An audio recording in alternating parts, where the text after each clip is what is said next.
নমস্কার। আপনারা সকলেই জানেন ৪ঠা মে বাংলায় পরিবর্তন হয়েছে এবং তারপরে বাংলায় নতুন সরকার গঠন হয়েছে এবং বাংলার মুখ্যমন্ত্রী পদে শপথ গ্রহণ করেছে শুভেন্দু অধিকারী।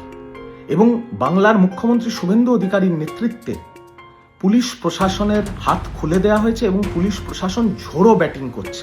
যে এতদিন শাসকের আইন ছিল, এবারে আইনের শাসন চালু হয়েছে, আপনারা আইন মেনে কাজ করবেন।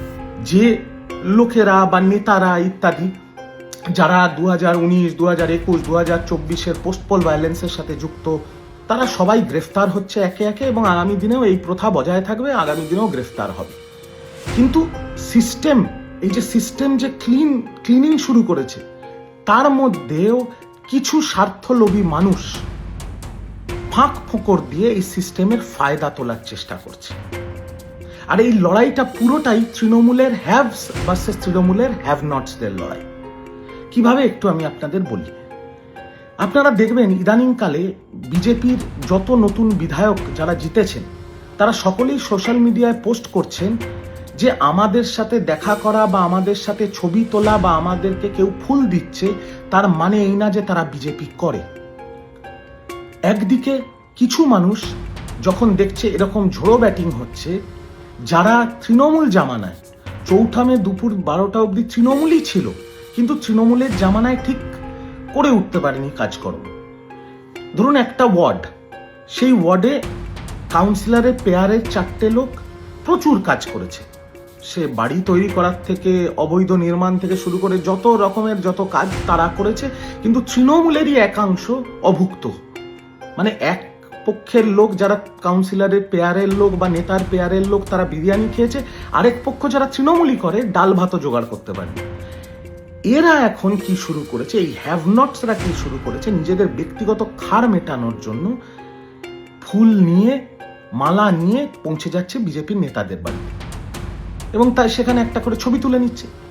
ছবি তুলে পাড়ায় ফেরত এসে এই তৎকাল বিজেপি তৃণমূলের হ্যাভ নটসরা এখন বিজেপি হয়ে যারা তৃণমূল জামানায় কাজ করেছে বা তৃণমূল নেতাদের পেয়ারের লোক, তাদেরকে গিয়ে বলছে এত টাকা দিতে হবে, নইলে কিন্তু পুলিশে কেস করে দেবো।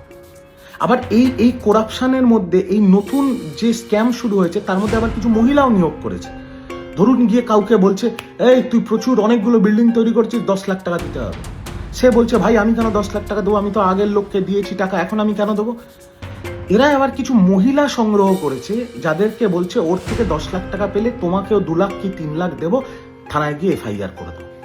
আমি উচ্চ পদস্থ দুজন পুলিশ কর্তাকে ফোন করি এবং তাদের সাথে এই ব্যাপারটা আলোচনা করি এবং তাদের জিজ্ঞেস করি যে এটা হচ্ছে।